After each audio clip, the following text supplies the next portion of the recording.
സർക്കാരിൻ്റെ ഒരു തീരുമാനത്തിനെതിരെയാണ് ഈ ഹർജി. അത് സർക്കാർ ഉചിതമായ രീതിയിൽ അതിൻ്റെ മെഷീനറി ഉപയോഗിച്ച് മറുപടി പറയും. ഒരു സർക്കാർ ഉത്തരവിൻ്റെ അടിസ്ഥാനത്തിൽ ഞാനിവിടെ ഇരിക്കുന്നു.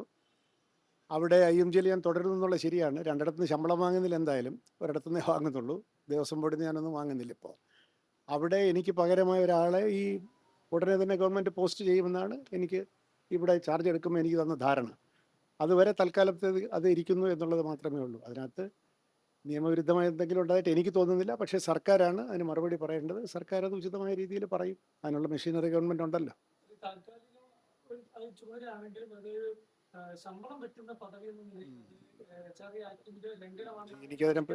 എനിക്കതിനെപ്പറ്റി ഞാൻ എന്തെങ്കിലും പ്രതികരിക്കുന്നത് ശരിയല്ല. പിന്നെ ഗവൺമെൻറ്റിൽ നിന്നല്ല ഞാൻ ശമ്പളം പറ്റുന്നത് എന്നുള്ളത് ശരിയാണ്. അതൊരു ഓട്ടോണമസ് ബോഡിയാണ്, അവിടെ നിന്നാണ് ശമ്പളം പറ്റുന്നത്.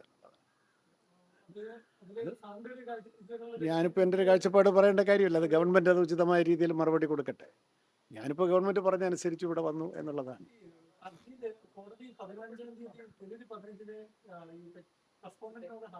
റെസ്പോണ്ടന്റ് ഞാനാണോ ഗവൺമെൻറ് ആണോ? ഞാൻ കണ്ടില്ല. ഒന്ന് പത്രത്തിൽ കണ്ടറിയോ, മാധ്യമങ്ങളിൽ കണ്ടറിയോ? ഇതിനകത്ത് ഞാൻ എന്തെങ്കിലും എൻ്റെ ഒരു പ്രവൃത്തി അല്ലല്ലോ ഇവിടെ ചോദ്യം ചെയ്തിരിക്കുന്നത്. ഗവൺമെൻറ്റിൻ്റെ ഒരു തീരുമാനമാണ് ചോദ്യം ചെയ്തിരിക്കുന്നത്. അതുകൊണ്ട് ഗവൺമെൻറ്റാണ് അതിന് ഉചിതമായ രീതിയിൽ മറുപടിയും കൊടുക്കേണ്ടതും അത് ഡിഫെൻഡ് ചെയ്യേണ്ടതും.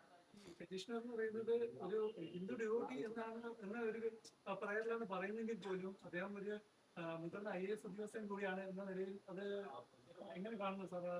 ഞാനിപ്പോൾ ചീഫ് സെക്രട്ടറി അല്ലല്ലോ ഇത്തരം കാര്യങ്ങളുടെ അഭിപ്രായം പറയാൻ.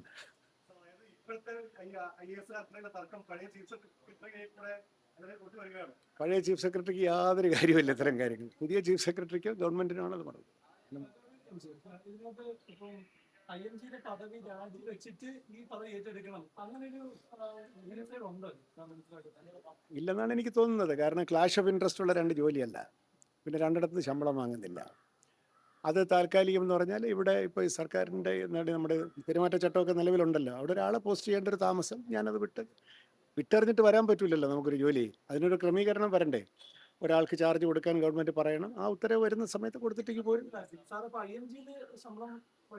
ഉണ്ട്, ഇപ്പോൾ ശമ്പളം പറ്റുന്നുണ്ട്. ഇവിടുന്ന് പറ്റുന്നില്ല. ഇവിടുന്നൊന്നും ഞാൻ വാങ്ങുന്നില്ല. അത് വിട്ട്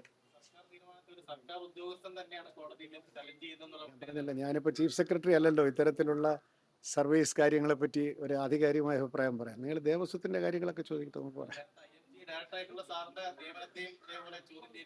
അത് എന്തായെന്ന് എനിക്ക് അറിഞ്ഞുകൂടാ. നമ്മളതിനെപ്പറ്റി ഒരു ഉത്തരം പറയാതിരിക്കുകയല്ലേ നല്ലത്. നമ്മളെ സർക്കാർ ഓരോ ജോലികൾ ഏൽപ്പിക്കുന്നു, നമ്മുടെ കഴിവിനനുസരിച്ച് അത് ചെയ്യുന്നു, പോകുന്നു എന്നുള്ളതല്ലാതെ അതിൽ കൂടുതൽ ഞാനിതിനെ വൈകാരികമായിട്ടൊന്നും കാണുന്നില്ല.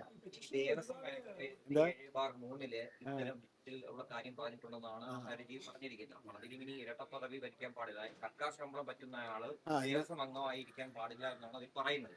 ഗവൺമെന്റ് അത് പരിശോധിക്കട്ടെ. ഞാൻ എന്തെങ്കിലും പറയുന്നത് ശരിയല്ല. ഞാനൊരു സർക്കാർ നോട്ടിഫിക്കേഷൻ്റെ അടിസ്ഥാനത്തിൽ ബോർഡ് പ്രസിഡന്റ് ആവാൻ പറഞ്ഞു, ഞാൻ ബോർഡ് പ്രസിഡന്റായി. അത് നമ്മൾ നിയമം പോലെ ചെയ്യാം, അതിൽ കൂടുതലൊന്നുമില്ല. ഒരുപാട് കാര്യങ്ങൾ നിലവിലുള്ള ദേവസ്വം ബോർഡ് താങ്കൾക്ക് 1 കോടി രൂപയ്ക്ക് മുകളിലുള്ള ഫിനാൻഷ്യൽ തീരുമാനങ്ങൾ എടുക്കാൻ പാടില്ല. മാത്രമല്ല, ഒരു തീരുമാനം എടുത്തത് ഈ അന്നദാനം വിശദീകരിച്ചതിനെയൊക്കെ ചോദ്യം ചെയ്യുന്നുണ്ട്. അപ്പൊ അതൊക്കെ എന്തുകൊണ്ടാണ്? ഞാൻ ഹർജിയൊന്നും വായിച്ചിട്ടില്ല. ഇതൊന്നും ദേവസ്വം ബോർഡ് ഒരു മാനുവലിൻ്റെ അടിസ്ഥാനത്തിലും ചില കീഴ്വഴക്കങ്ങളുടെ അടിസ്ഥാനത്തിലൊക്കെയാണല്ലോ പ്രവർത്തിക്കുന്നത്. നമുക്ക് ചില ഫൈനാൻഷ്യൽ പവേഴ്സ് ഉണ്ട്, കോടതിയുടെ നിരീക്ഷണമുണ്ട്. അപ്പോൾ കോടതി ചില നിയന്ത്രണങ്ങളൊക്കെ വെച്ചിട്ടുണ്ട്. അതിൻ്റെ ഉള്ളിൽ നിന്നുകൊണ്ട് ഈ ഒരു സ്വയംഭരണ സ്ഥാപനം എന്നുള്ള നിലയ്ക്ക് ബോർഡ് അതിന് ഉചിതമായിട്ടുള്ള തീരുമാനങ്ങൾ എടുക്കുന്നു. അത് ചിലർക്ക് ഇഷ്ടപ്പെടും, ചിലർക്ക് ഇഷ്ടപ്പെടുകയില്ല. പക്ഷേ അതിന് നിയമപരമായി ചോദ്യം ചെയ്യുന്നതിൻ്റെ യുക്തി ഒക്കെ മാത്രമല്ല, ഹൈക്കോടതിയുടെ നേരിട്ടുള്ള ഒരു നിരീക്ഷണത്തിലാണല്ലോ ഞങ്ങളൊക്കെ ഇരിക്കുന്നത്. ശരിക്കും പറഞ്ഞാൽ ഇപ്പോൾ മരാമത്ത് പണികൾക്ക് 20 ലക്ഷത്തിന് മേലുള്ളത് കോടതി പോയി അനുവാദം വാങ്ങിക്കണം. അന്നദാനത്തിൻ്റെ കാര്യത്തിൽ അന്നദാനത്തിൽ ഇന്നിപ്പോൾ നമ്മൾ എടുത്ത ഒരു തീരുമാനം എങ്ങനെ നടപ്പിലാക്കുക എന്നുള്ളതിൻ്റെ അന്തിമ തീരുമാനം ആണ് ഇന്നത്തെ ബോർഡിലെ ആദ്യത്തെ തീരുമാനം.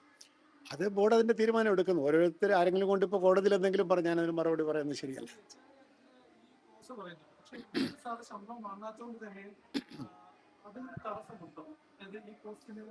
ഇപ്പം ശമ്പളം വാങ്ങാതാണെങ്കിൽ, ഞാൻ സമ്പന്നനാണെങ്കിൽ എനിക്ക് ദേവസ്വം ബോർഡ് പ്രസിഡന്റായിട്ട് ശമ്പളം വാങ്ങാതെയും അല്ലെങ്കിൽ അലവൻസ് വാങ്ങാതെയും തുടരാം, ഇല്ലേ? അത് ശമ്പളം വാങ്ങുന്നില്ലെന്നുള്ള ഒരു ജോലിയുടെ ആധികാരികതയെ ചോദ്യം ചെയ്യുന്നില്ല. ഞാനൊരു അതിസമ്പന്നനാണെങ്കിൽ എനിക്കിപ്പോൾ ഇവിടുത്തെ ശമ്പളമൊന്നും വേണ്ട എന്ന് പറയാം.